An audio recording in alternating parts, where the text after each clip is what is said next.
Today is July 27th, 2026, and right now, as you're watching this, more than 325,000 people across France and Spain have been forced out of their homes by fires that firefighters on the ground are calling unmanageable.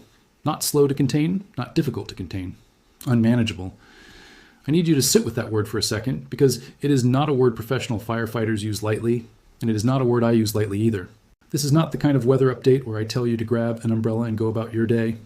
This is a live, unfolding continental emergency, and by the time I finish explaining what is actually happening in the skies above Bordeaux and the hills west of Madrid, you are going to understand why meteorologists are using language they normally reserve for hurricanes and volcanic eruptions to describe something that started as a forest fire.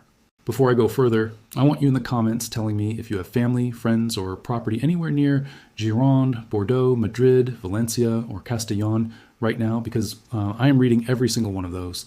And I want to know what you are seeing and hearing on the ground that the official briefings are not capturing yet. And if you are new here, subscribe and turn on notifications right now. Not later, right now, because the situation on the ground is changing by the hour, and I will be posting updates the moment new data comes in from EFIS, from Copernicus, and from the fire services themselves. This is not a story you want to catch up on 2 days late. Let's go back to how we actually got here, because this fire did not come out of nowhere. And understanding the buildup is the difference between seeing this as a random tragedy and seeing it for what it actually is, which is the predictable outcome of a very specific and very dangerous sequence of weather. The World Meteorological Organization has confirmed that last month, June 2026, was the hottest June ever recorded in Western Europe, and the second warmest June recorded anywhere on the planet. Let that sink in for a second. Not the hottest June in a decade, the hottest June ever measured. That heat did not come and go. It sat over the landscape and it baked it. Then a second heat wave rolled through. Then, according to fire scientists tracking this event, a third consecutive heat wave arrived on top of a landscape that had already been stripped of nearly every drop of moisture since May. Stefan Dorr, a wildfire scientist tracking the event, put it plainly. The real story here isn't that Mediterranean Europe gets wildfires, because it does, every single year. The real story is that this is the third heat wave in a row hitting the same parched ground, and once you get an ignition source on landscape that dry, the fire doesn't behave like a normal wildfire anymore. It behaves like something else entirely, and that is exactly what happened. This is not the first time this exact region has been through something like this, and the history matters, because it tells you this landscape has been trending in one direction for years. Back in 2022, this same Gironde region, the same pine forests around Bordeaux, burned in a fire that forced roughly 14,000 people from their homes and shut down the beaches at La Lagune and Petit Nice, along with Europe's tallest sand dune, the Dune du Pilat, one of the region's most visited natural landmarks. That fire was considered a major regional emergency at the time. Compare that to today's figure of roughly 220,000 evacuated in France alone, and you start to understand the scale of escalation we are actually talking about. This is not a repeat of 2022. It is 2022's fire conditions, arriving on top of land that has now had 4 additional years to accumulate dry, unmanaged vegetation, hit by a heat pattern that is measurably more extreme than what triggered the 2022 emergency. And 2022 itself came during a heat wave that Spain's own health institute, the Carlos III Health Institute, linked to roughly 360 heat-related deaths in a single week, separate from the fire deaths themselves. I bring that up because heat and fire are not two separate stories happening to overlap by coincidence. They are the same event, expressing itself in 2 different ways. In the same vulnerable populations, the elderly, people with pre-existing respiratory or cardiac conditions, and outdoor workers are exposed to both dangers simultaneously. Here is where things get significantly worse, and this is the part that most coverage right now is either getting wrong or leaving out entirely. The fire that started in the Gironde region of southwestern France did not just burn. It generated its own weather system. Fire officials with the National Firefighters Federation of France, the FNSPF, confirmed that this fire produced what is called a pyrocumulonimbus cloud. And I want you to actually understand what that means, because it is the single most important fact in this entire story. A pyrocumulonimbus is not smoke rising into the sky. It is a fire so intense, burning so much fuel so fast, that the heat it releases forces a column of superheated air to rise so violently it punches into the upper atmosphere and forms an actual thunderstorm cloud, built entirely out of fire. That thunderstorm then generates its own lightning, and that lightning strikes down into dry forest miles away from the original fire and ignites brand new fires that have nothing to do with the original blaze, except that the first fire literally created the weather system that started them. Firefighter Captain Nicholas Braz described this fire to AFP as erratic and unmanageable, generating its own winds and whirlwinds strong enough to make the fire's behavior essentially impossible to predict from one hour to the next. Stop and think about what that actually means for the people trying to fight it. You're not fighting a fire anymore. You are fighting a weather system that fire itself created, one that can throw lightning at you from a mile away, while the wind it generates changes direction without warning. This is one of the rarest and most dangerous fire behaviors on the planet, and it is happening right now over one of the most densely populated wine-producing regions in Europe. Now let's put real numbers on this, because vague descriptions of devastation don't do justice to the scale of what is actually burning. The Gironde fire, which started in the last week of July near Bordeaux, has already burned approximately 42,000 hectares, which is nearly 104,000 acres. To put that in perspective, that is roughly the size of a mid-sized American city burned to ash, and it is still moving. Simultaneously, and this is the part almost nobody outside of Europe seems to be connecting properly, a separate and equally catastrophic fire has torn through the Ávila and Toledo provinces west of Madrid, and that fire alone has consumed around 77,000 hectares, close to 190,000 acres. Add those two figures together, and you are looking at roughly 294,000 acres of scorched land across two countries in a matter of days. That is larger than some entire national parks. And these are not empty wilderness acres. These are acres with vineyards, farmhouses, retirement communities, and small towns woven directly into the landscape. Here's the part that changes everything about how you should be thinking about this event.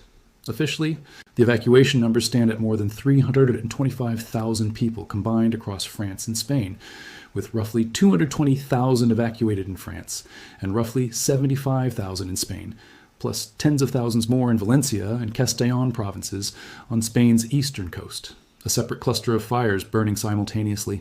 But French officials themselves are now calling this one of the largest evacuations in France's history since the Second World War. Read that back one more time.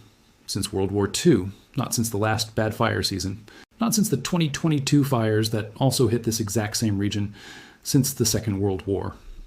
In Bordeaux, an exhibition center, the Parc des Expositions, has been converted into a mass shelter, and it is currently packed with people sleeping on cots, including elderly residents evacuated straight out of retirement homes and families, with young children who left their houses in the middle of the night after emergency alerts woke them from sleep.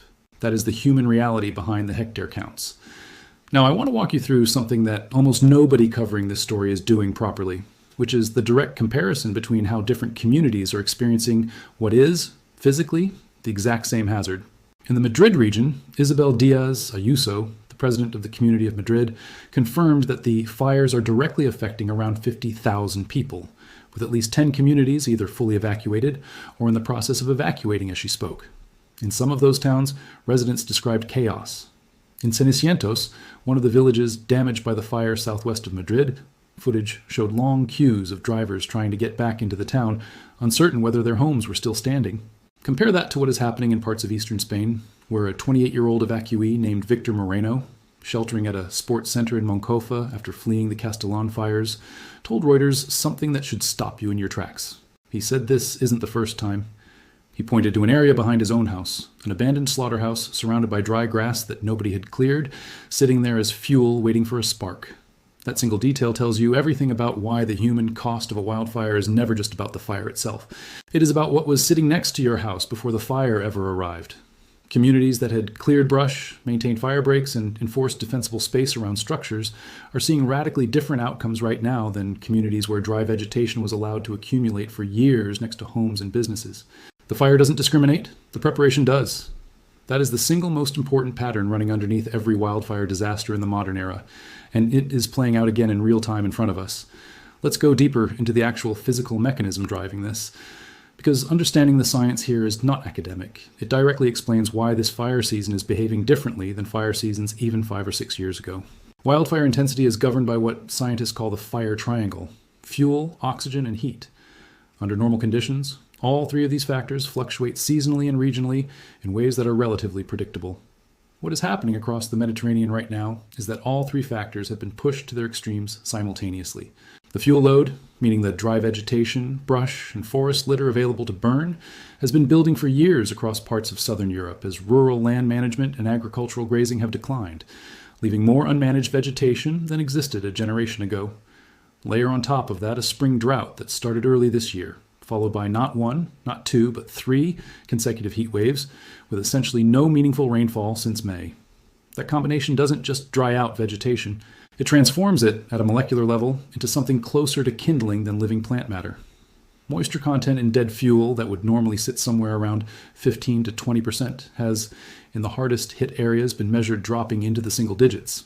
Fuel that dry ignites almost instantly and burns with dramatically more released energy per second than the same fuel would under normal conditions. That is the heat side of the triangle maxed out. And then you add wind, because heat waves of this magnitude often come paired with dry, gusting winds that do 2 things at once. They feed additional oxygen directly into the base of the flames, and they carry embers ahead of the fire line, sometimes for over a kilometer, starting brand new spot fires that firefighters have to fight simultaneously with the main blaze. When you combine extreme fuel dryness, extreme heat, and erratic gusting wind, you get fire behavior that outpaces the models firefighting agencies have historically used to predict where a fire will be in 6 hours. That is precisely why officials are describing this fire as unmanageable rather than simply large. Scale and unpredictability are 2 different problems, and Europe is currently facing both at once. I also want you to understand the mechanism of ember transport specifically, because it is one of the most misunderstood parts of how a fire like this actually spreads, and it's one of the reasons the containment lines firefighters draw on a map can fail so suddenly. A fire generating pyrocumulonimbus level heat doesn't just burn outward along the ground. It lofts burning embers, sometimes small pine cones or bark fragments still glowing, thousands of feet into the air on that rising column of superheated air. And then, the winds generated by the fire itself, or the ambient winds feeding it, carry those embers forward and drop them, still burning, well ahead of the visible fire line. This is called spotting, and in extreme events it has been documented starting new fires more than a kilometer beyond the main blaze. That is precisely why a firefighting crew can be holding a containment line successfully, only to have a brand new fire ignite behind them, on the side of the line they thought was safe, because an ember flew over their heads while they were focused on the fire in front of them. It's also why evacuation orders in events like this one are sometimes issued for areas that don't yet have any visible flame nearby. Officials aren't being overly cautious. They are accounting for a fire that can, quite literally, throw itself forward faster than it burns forward along the ground. Now for the hard numbers, the ones you need to actually anchor how significant this event is within the broader pattern of what has been happening across the continent this year. According to the EU's Forest Fires Information System, EFIS, run through the Copernicus Emergency Management Service, the total area burned across Europe in 2026 has already reached approximately 254,000 hectares as of the most recent data. For context, that figure is running slightly below the pace of 2025, which was the worst wildfire year on record for the continent, but it remains significantly above the long-term seasonal average. And critically, we are still only in late July, with peak fire season conditions, including forecast above-average temperatures and below-average rainfall across France and the northern Iberian Peninsula, still ahead of us. In 2025, for comparison, wildfires across Europe burned over 2 million hectares combined, killed more than 30 people, injured over 260, and forced more than 105,000 evacuations, with Ukraine, Turkey, Portugal, Spain, Cyprus, Albania, Montenegro, and Kosovo among the hardest hit countries. I am giving you that comparison not to minimize what's happening right now, but to show you the trajectory. This is not an isolated bad week. This is the 2nd consecutive catastrophic fire season in a row for the continent, and the current numbers suggest 2026 has the potential to rival or exceed 2025 if conditions over the next several weeks continue on their current path. Let's talk about who is actually on the ground right now fighting this, because behind every hectare figure is a real operational effort involving thousands of people making split-second decisions. Spain's Military Emergencies Unit, the UME, has been deployed directly into the fire zones west of Madrid, working alongside regional firefighting units from Castilla y León. Spain's National Defense Department confirmed that the majority of the country's firefighting aircraft have been redirected to these blazes, many of which are burning in rugged, hilly terrain that ground crews simply cannot physically access, which means air support isn't a supplement to the response. It is often the only way to attack certain sections of the fire at all. And this is where the story becomes genuinely international rather than just a France and Spain story. Under the European Union's civil protection mechanism, Greece deployed 2 of its own CL-415 firefighting aircraft directly into Spain to assist with containment operations in the Burgajondo area, roughly 115 kilometers west of Madrid. Think about what that actually represents. Greece, a country that has fought its own catastrophic wildfires in recent summers, is now sending its aircraft and its people to help fight fires in a different country. because European fire agencies increasingly understand that a fire season this intense doesn't respect a border on a map. On the political side, French President Emmanuel Macron convened a crisis cabinet meeting specifically to coordinate the national response to the Gironde fire, while in Spain, Prime Minister Pedro Sanchez traveled directly to the affected areas in Valencia to meet with emergency crews and evacuated residents. When you see heads of government clearing their schedules to personally engage with a wildfire response, that tells you how seriously this is being treated at the highest levels, regardless of what the headlines back home are or are not covering. Let's also correct a misconception that's spreading faster than some of these fires themselves, which is the idea that this is somehow one single megafire stretching across two countries. It isn't. And understanding why matters for how you think about the danger. What we are actually watching is a convergence of at least three distinct fire complexes: the Gironde fire near Bordeaux, the fires burning through the Ávila and Toledo provinces west of Madrid, and a separate cluster of more than 30 fires burning across eastern Spain and Castellón and Valencia provinces, where Spain's National Defense Department says the majority of the country's aerial firefighting assets have been redirected. These are not physically connected. There is no single continuous fire line running from the Atlantic coast of France to the Mediterranean coast of Spain. What connects them is not geography, it's cause. Every one of these fire complexes is being driven by the exact same underlying condition. The same drought since May, the same record June heat, the same third consecutive heat wave drying out fuel across the entire Iberian Peninsula and southwestern France simultaneously. So when people ask whether this is all connected, the honest, scientifically accurate answer is not that there's one fire spreading across a continent, but that there's one climate pattern lighting multiple regions on fire independently at the same time. Because the same conditions that make one forest catch easily are currently present across an enormous stretch of land all at once. That distinction matters because it tells you this isn't a containment problem in one place. It's a systemic vulnerability across an entire region, which is exactly why aircraft are being shared between countries and why crisis cabinets are meeting in two capitals at once. I also want to address the timing of this event because it is making an already dangerous situation worse in a way that doesn't show up in the hectare counts. This is happening at the height of the European summer holiday season, when the population density in exactly these regions is far higher than normal. Coastal towns in Gironde and along Spain's Mediterranean coast are packed with tourists, many of whom don't speak the local language fluently, don't know the local road network, and have no prior experience with what an evacuation order in this region actually requires of them. Emergency services are not just managing residents who know the terrain, they're managing visiting retirees, families on holiday, and seasonal workers, many of whom are encountering wildfire evacuation procedures for the first time in their lives, at the exact moment conditions are most chaotic. That is part of why the elderly population specifically deserves special attention here. Evacuees pulled directly out of retirement homes in Bordeaux were among those moved into the exhibition center shelter, and elderly residents are disproportionately vulnerable to both the direct fire danger, because mobility can slow evacuation, and the indirect danger from smoke inhalation, because respiratory and cardiac systems are less able to tolerate sustained exposure to fine particulate matter. Anyone with family members in a care facility, a hospital, or simply living alone in these regions should be checking in directly right now, not waiting for an official notification system that may be overwhelmed by the sheer volume of people it's trying to reach simultaneously. I also want to address something directly because I think it matters for how you interpret coverage of this event going forward. There has been concern circulating, especially among wine enthusiasts around the world, about the fate of the 2026 Bordeaux vintage, given that the fires are burning in and around one of the most famous wine-producing regions on Earth. I want to be straightforward with you about what the actual on-the-ground reporting shows. Nicole Croft, a wine tour guide based in Bordeaux, told CNN directly that despite the flood of concerned messages she's receiving from around the world, the vineyards themselves are not currently impacted by the fire. Her exact point was that people are understandably upset, but the concern should be focused on the fact that people are losing their homes, not on the wine harvest. I'm telling you this because it's a useful example of how a story can generate the wrong kind of panic while the real, verified danger, the loss of homes, displacement, and the risk to human life gets somewhat overshadowed by a more consumer-friendly angle. The honest, verified situation as of today is this: the vineyards are, for now, not the crisis. The 325,000 displaced people are the crisis. Keep your attention on the right number. Now let's talk about what is still coming, because I do not want you walking away from this thinking the worst is behind us, and I would rather be honest with you about the uncertainty than give you false reassurance. Forecasters are warning of a fresh heat wave set to move into the exact same hard-hit areas around Bordeaux this week, arriving on top of ground that is already burned, already destabilized, and already extremely dry in the areas the fire has not yet reached.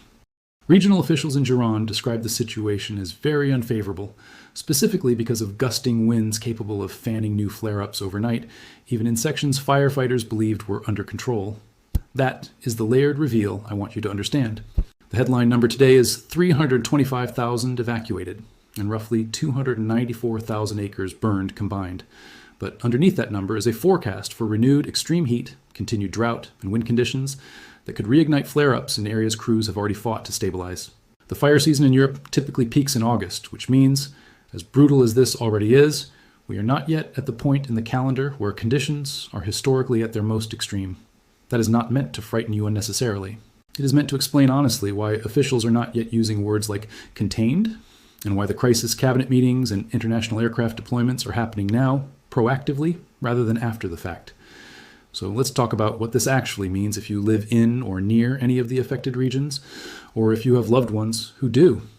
Because the safety guidance here is not generic advice, it's specific to exactly the kind of fire behavior we've just walked through. If you are in an area under an active evacuation order, the single most dangerous decision you can make is waiting to see how bad it gets before you leave.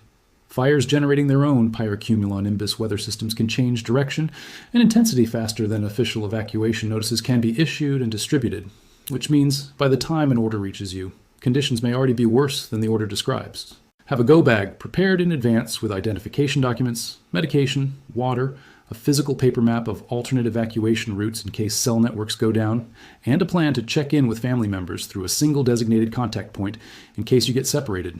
If you are sheltering rather than evacuating, keep windows and doors sealed to limit smoke infiltration, because wildfire smoke carries fine particulate matter that poses serious respiratory risk even at a significant distance from the actual flames, and that risk is elevated for children, the elderly, and anyone with pre-existing respiratory or cardiac conditions. If you're watching this from outside the immediate fire zone but within the broader smoke plume, which based on current wind patterns could extend well beyond France and Spain's borders in the coming days, monitor local air quality advisories rather than relying on visibility alone, because smoke particulate can be dangerous even when the sky doesn't look dramatically hazy. And if you are a property owner in a region with any wildfire risk at all, take today's story as the reminder it's meant to be. Clearing dry brush and dead vegetation from around structures now, before ignition, is consistently the single factor that separates homes that survive fire seasons like this one from homes that don't. I want to go a little deeper on that last point, because it is the single most actionable thing in this entire briefing, and it is worth taking seriously even if you are nowhere near southwestern Europe right now. Fire scientists refer to the zone immediately surrounding a structure, roughly the first 10 meters out, as defensible space. And what happens in that specific ring of land determines survival far more often than the overall intensity of the fire approaching it. Removing dead leaves and pine needles from gutters and roof lines, keeping firewood stacks away from exterior walls, trimming tree branches back from the sides of a house, and mowing dry grass short around a property are not glamorous precautions, but they are precisely the difference between a house that catches an ember and survives and a house that catches the same ember and burns to the foundation. This matters even more in a fire generating the kind of long-range ember spotting we talked about earlier, because a structure can be struck by fire long before the main flame front ever physically arrives at the property line. If you live in a region with any seasonal wildfire risk at all, whether that's the Mediterranean, the western United States, Australia, or anywhere else with a dry summer season, doing that defensible space work in the cooler months before a heat wave like the one currently baking southwestern Europe ever arrives, is genuinely one of the highest value pieces of preparedness available to an individual homeowner. Emergency services can only do so much once a fire like this is already moving. The decisions that matter most are frequently made months earlier, quietly, by someone clearing brush on an ordinary afternoon with no fire anywhere in sight. I also want to leave you with one more piece of practical guidance specific to the smoke itself, because the danger zone from an event like this extends far beyond the visible burn area. Wildfire smoke can travel hundreds of kilometers from its source, carried by upper-level winds long after the fire itself is out of sight. If you are outside the immediate region but notice a hazy sky, a smell of smoke, or unusually irritated eyes and throat over the coming days, treat that as a genuine air quality event rather than a cosmetic inconvenience, and check your local air quality index rather than assuming distance alone protects you. Limiting strenuous outdoor activity on high particulate days, keeping windows closed during peak smoke hours, and using an air purifier indoors if one is available are simple steps that meaningfully reduce exposure, especially for children, pregnant individuals, older adults, and anyone managing asthma or heart conditions. None of this is meant to cause panic. It's meant to make sure the danger from this event doesn't quietly extend past the people who are only watching the flames on a map and missing the smoke drifting toward them. I want to bring this back to where we started, because I think it matters. At the beginning of this, I asked you to sit with the word unmanageable, because that is the word a professional firefighter used to describe a fire that is currently burning through nearly 300,000 acres across 2 countries, that has displaced more people in France than any event since the Second World War, and that has become powerful enough to generate its own thunderstorms and its own lightning strikes. That is not routine news cycle noise. That is not a story that resolves neatly by the time you finish watching this. The fire is still burning as I say this to you. The heat wave forecast to intensify conditions this week has not yet arrived. And the pattern underneath all of it, 3 consecutive heat waves baking already drought-stressed land into some of the driest fuel European fire agencies have measured in years, is not going away because we stopped paying attention to it. If this mattered to you, and I think it should, share it with anyone you know who has family, property, or travel plans anywhere near southwestern France or central Spain right now, because the information in this video could genuinely help someone make a faster, safer decision in the next few days. Drop a comment and tell me where you're watching this from and whether you're seeing smoke, ash, or air quality warnings in your own area, because this plume is moving and I want to know how far. And subscribe with notifications turned on, because I will be back the moment the next data set comes in from EFIS, from Copernicus, and from the fire services on the ground, and I do not want you finding out what happens next from a headline 2 days late. Stay safe. I'll be tracking this with you.